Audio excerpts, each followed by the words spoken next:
And if that's up now, I will begin.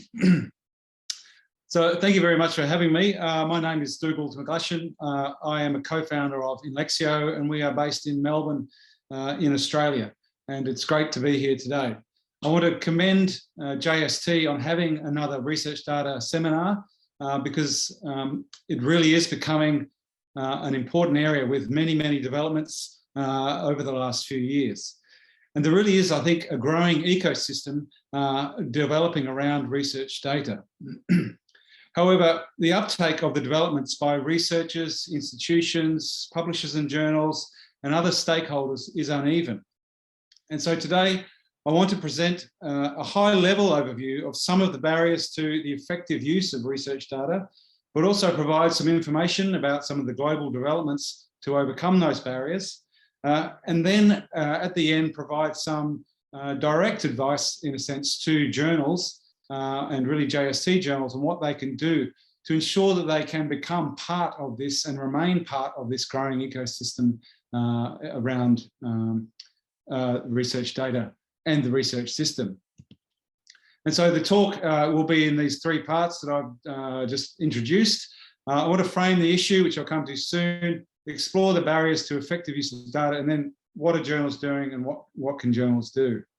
So in terms of framing the issue, I wanted to structure the first part of the talk around a statement which we could all agree on, I hope, and it allows really, I think, for an exploration of all the different, or a lot of the different developments and issues in this area of research data, the sharing of it and the availability of it. And so I think we should, I hope, all be able to agree that for a more effective research system, scholars need to be able to easily and consistently access good quality research data that is reusable. And so this is the core premise of today's talk. And as I say, I use it as the basis of the first part of this, or the second part of this seminar. But first, I think we do have to agree on a definition of research data. It's always an issue. And so for today's context, this is the definition that I'm using. And so it is the OECD definition from 2007, which defines research data as factual records, be they numerical scores, text, images, et cetera, that are used as primary sources for research and commonly accepted in that particular community to validate research findings. And so there's a few different concepts in there that I'm assuming. I think, as an aside, interestingly, materials, code, and analytical techniques are also under increasing focus in terms of the sharing and availability of them. So if we go to exploring the barriers to the effective use of data, and as you can see, I've highlighted two words out of this sentence. And so this phrase is what I'm concentrating on for this particular slide. And this is that is in and around scholars. And I think it's very important that in the context of journals and publishers and research data in the main, that the focus should be on researchers, as they are the generators and main users of research data.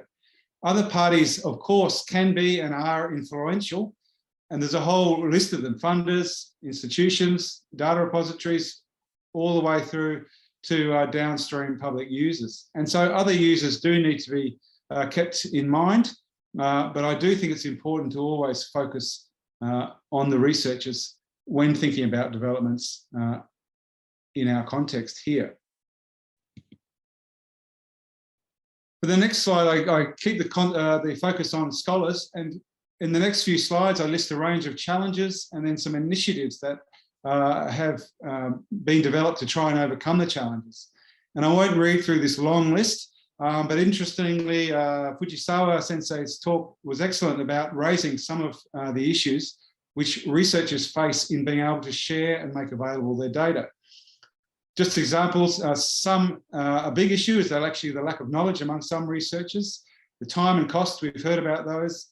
I think licensing is an issue that confuses a lot of researchers, and this loss of control or misuse of data, security risks and otherwise are also important. But so there's a whole range of issues which I'm sure many of you, or all of you, are certainly aware of. In terms of the initiatives, I'm going to explore many of them during this talk for many of these different issues that I raise here. The next part of this sentence that I want to explore is, well, what do we mean by for a more effective research system? And so we need to really think about, well, what is effective? And I think these descriptors go to that. So the system needs to be trustworthy, efficient, needs to be fast, and also offer a good return on investment. And so for a more effective research system, we need everything to be more, so more efficient, faster, and a better return. And it's certainly important for any effective research system that data be reproducible, repeatable, and replicable. And these RRR is certainly a topic that's had a lot of coverage over the last 10, 15 or more years. And there are different definitions of those precise meanings of those words, but it certainly is important for an effective system to have these characteristics. And to this end, one of the initiatives to try and, I guess, attend to this issue of reproducibility and otherwise is for more transparency in the system, which is, I guess, summarized by the concept of open science. And so this diagram shows, I guess, one conception of what open science is through open access at the top there, if you can see that, of published materials to open data and a whole range of other things. And so open science goes to the transparency and availability of materials so to improve reproducibility. The next phrase that I wanted to pick out of this framing statement is for a more effective research system, scholars need to be able to easily access material. And so what are the main challenges in researchers being able to easily access? Well, first, of course, is that data are not shared or made available. Moreover, many articles in the literature have a data availability statement, or DAS, which I refer to in this talk, and they state that they're available upon request, these data sets, but this actually often means unavailable in practice. Other things are that data are not easily accessible in format or location, and our previous talker had some fantastic examples of the complexity that can arise in terms of having formats that are easily accessible for different users at different times. Another challenge for easy access is that data are not discoverable, and so there's no metadata or poor metadata. There's a lack of proper citation standards, and maybe a lack of integration because of some of these issues with services such as Scholix, which I come to in a bit. But then there are ethics and risks of sharing I've covered. The licensing comes up a lot, and perhaps challenges are the fact that there is actually a lack of tools to find these data and data sets in an increasingly complicated and potentially fragmented system. So in terms of some of the initiatives, and there are many, many, and really, as I say, I'm doing a high level overpass really of some of the initiatives which are related to, in this case, being able to easily access material. I think from the fundamental level, there are funder initiatives such as the Nelson Memo, which is a White House US government memo that's directing the open availability of research data, but also research articles and so on. The EU, the European Union, has been very active in this area over the past number of years. Importantly, a journal and other policy development has helped and is helping to allow researchers to more easily access data sets, and I come to that at the end of the talk. The data repository ecosystem is developing.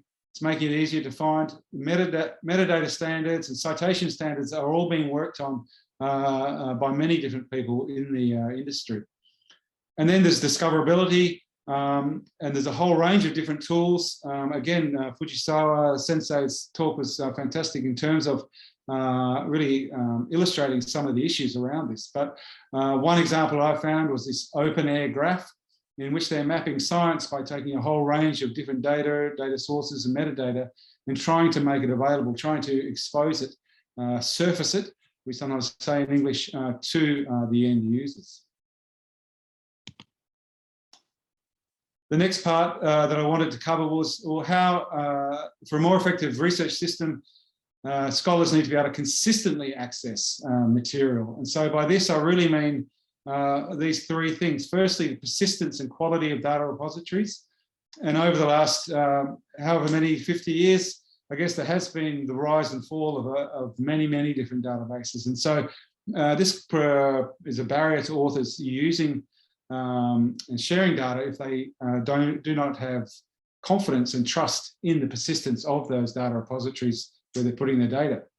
Financial sustainability is one of the reasons for the lack of persistence or the lack of financial sustainability. And then there are ongoing technology challenges which can really complicate things a lot.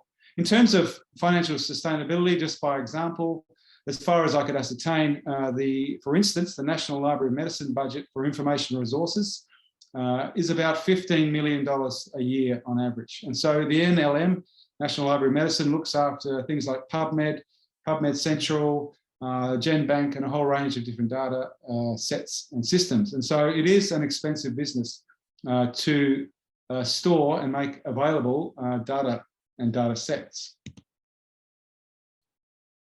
Some of the other initiatives in and around consistently accessing, well, there's been a lot of work around agreeing standards for repositories, which they need to meet, and if they meet them, they can be listed in trusted sites, some of which I list below there in the links. Journals are providing approved lists by going through quality assessment of repositories themselves, so this can help authors overcome this barrier of trust in repositories.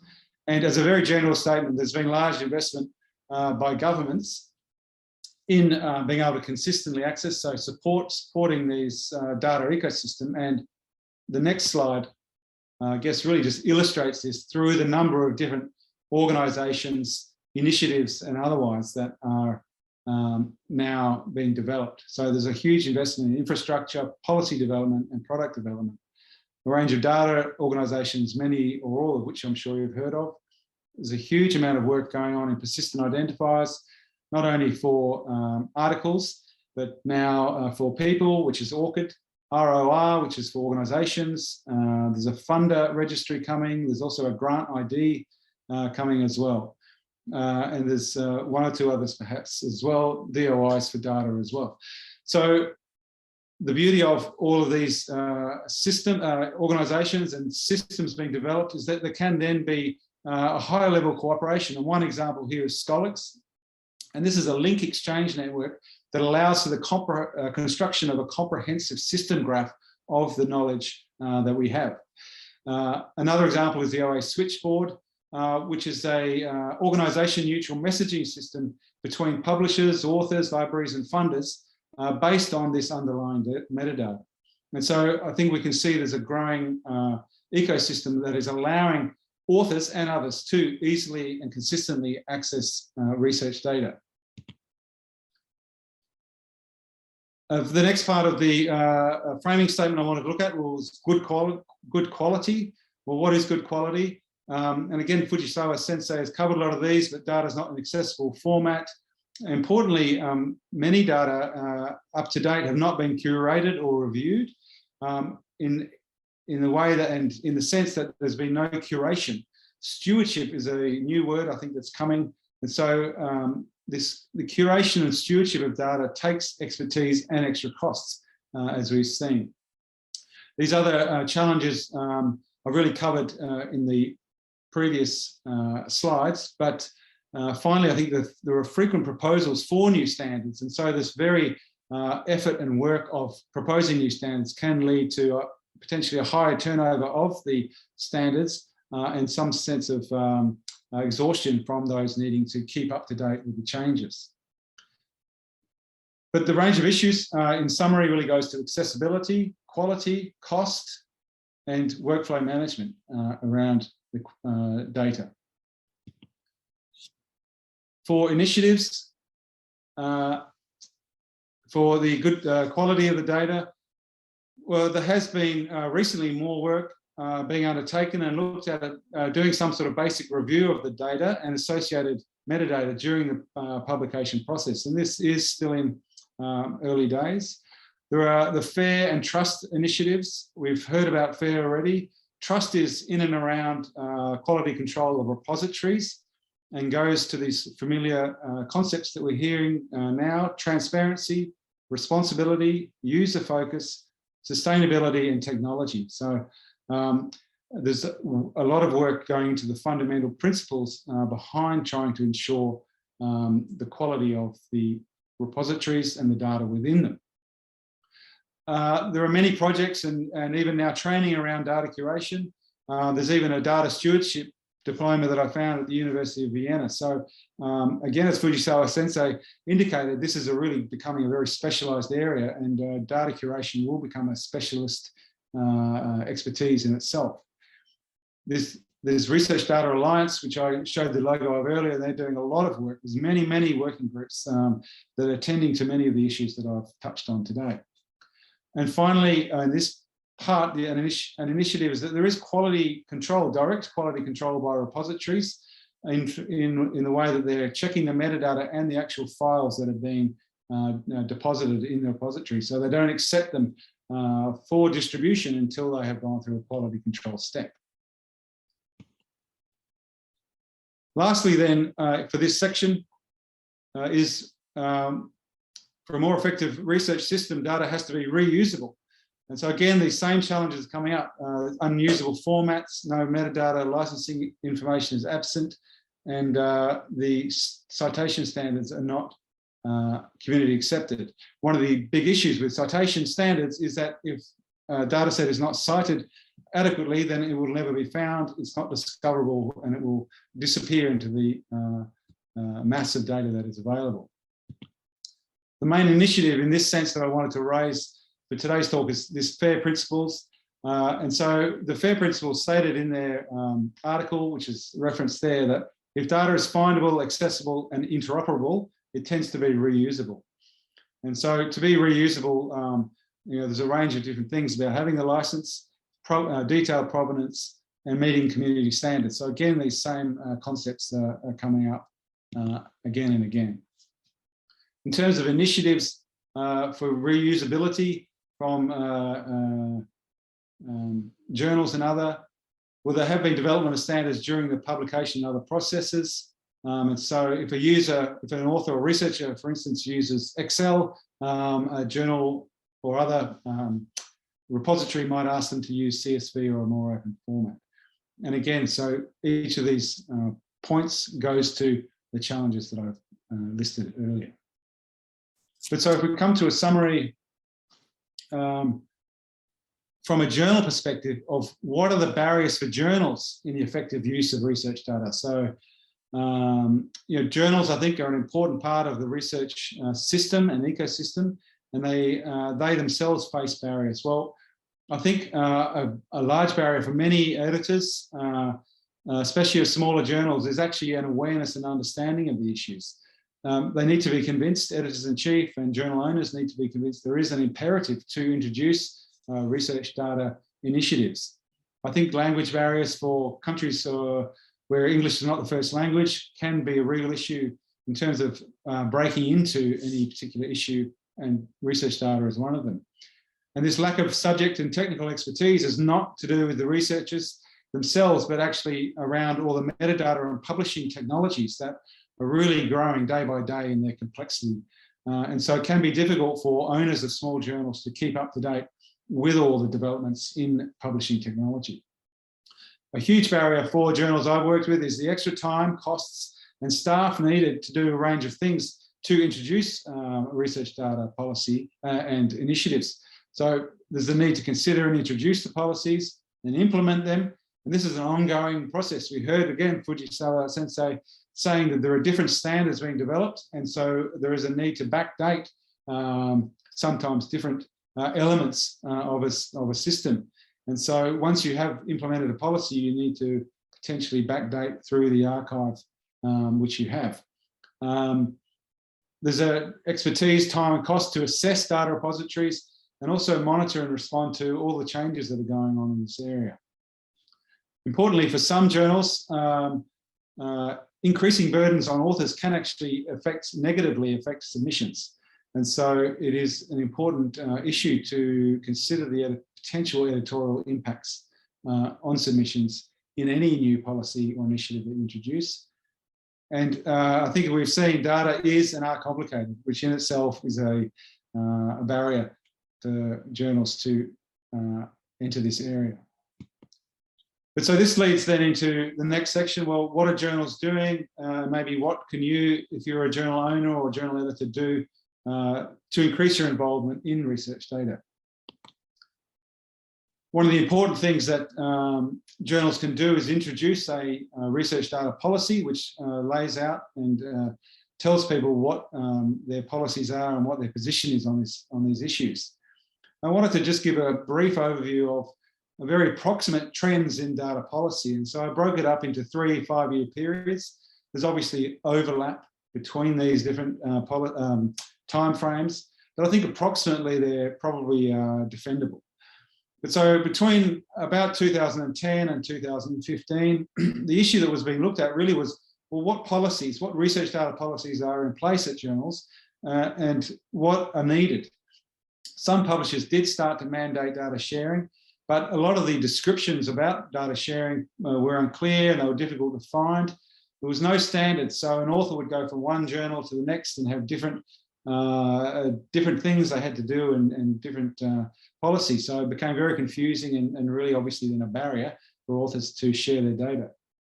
I think importantly, the Research Data Alliance was launched in 2013, and they were a great way to focus trying to develop policies. And so between 2015 and 2020, we saw a development of policy and a standardization of policies across the publishing and other industries. So there was a whole range of meetings, workshops, studies.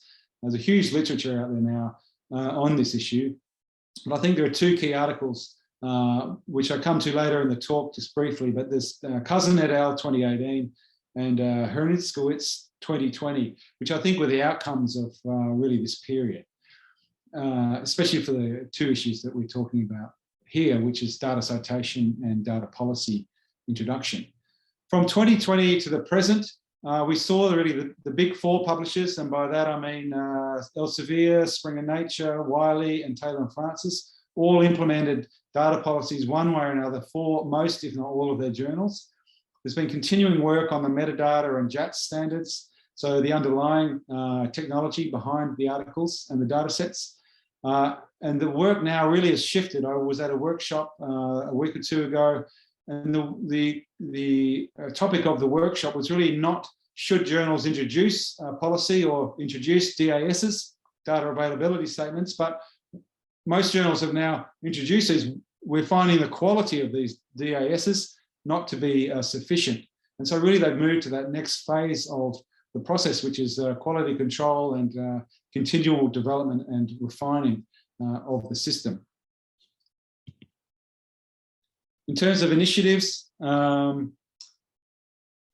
journals, I think it's safe or okay to say defendable that journals now have a research data policy as a standard practice. And this is globally, as I already mentioned, the big 4 publishers. There are various meta studies now that show the majority of journals have research data policies. So for instance, one meta data study showed that 10 of 14 of the studies they looked at had more than 50% of journals with policies. So showing that the data policies have been now introduced to many journals. I will caveat that by saying that fewer journals mandate data sharing than encourage it. And also there are differences between these commercial publishers and smaller independent publishers where the rate of policy implementation at smaller publishers is lower. It does span most, if not all, the sciences, and work is active in the humanities and social sciences as well. And as an aside, there was a study that showed journals with higher impact factors are more likely to have data sharing policies. And I don't want you to misinterpret this. I'm not saying that if you have a data policy that your impact factor will increase, but I think this is an indication that journals that are active in keeping up to date with policy development and the developments in publishing and science are seen as more attractive by authors to submit their better work, and therefore this results often in a higher impact factor. In terms of then journal policy development, this is this Hernitskowitz et al. Paper published in 2020 in the Data Science Journal. It's called Developing a Research Data Policy Framework for All Journals and Publishers. And so the article provides a templated standard text depending on particular policy position chosen by the journal. So different journals want to have different stringencies of data policies. And so they allow for this in this article, and they lay out, I think, fairly clearly the ways for a journal to introduce a data policy. I also actually talked about this at the JST Research Data webinar in 2020, which I provide a link to below, and I went into much more detail about the hows and wheres to introduce a data development, a research data policy, excuse me.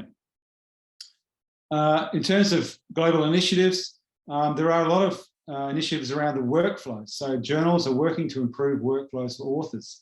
There's integration with repositories. And as I've already said, journals are assessing repositories and providing lists to their authors to make it easier for them to be able to understand the quality of repositories. They're providing policies and instructions to authors. They provide templates to DASs, and so there's an example just from Wiley there for one particular possible statement. And also importantly, I think, especially in this transition phase, I guess, there are prompts from journal staff at relevant times of the publication process for and about data. I think I might be coming to the end of my time, but so I'll quickly go through the last few slides. This is the important paper by Cousin et al. That I mentioned as well, a data citation roadmap for scientific publishers. If authors can't and don't cite properly data sets, then no one will be able to find them. So there has been some really good work around data citation, and there is quite a lot actually of technical work to be done by journals to ensure that the proper citations are made for data sets. In essence, data sets should now really be cited in the standard reference list in any article. If we move to what can journals do?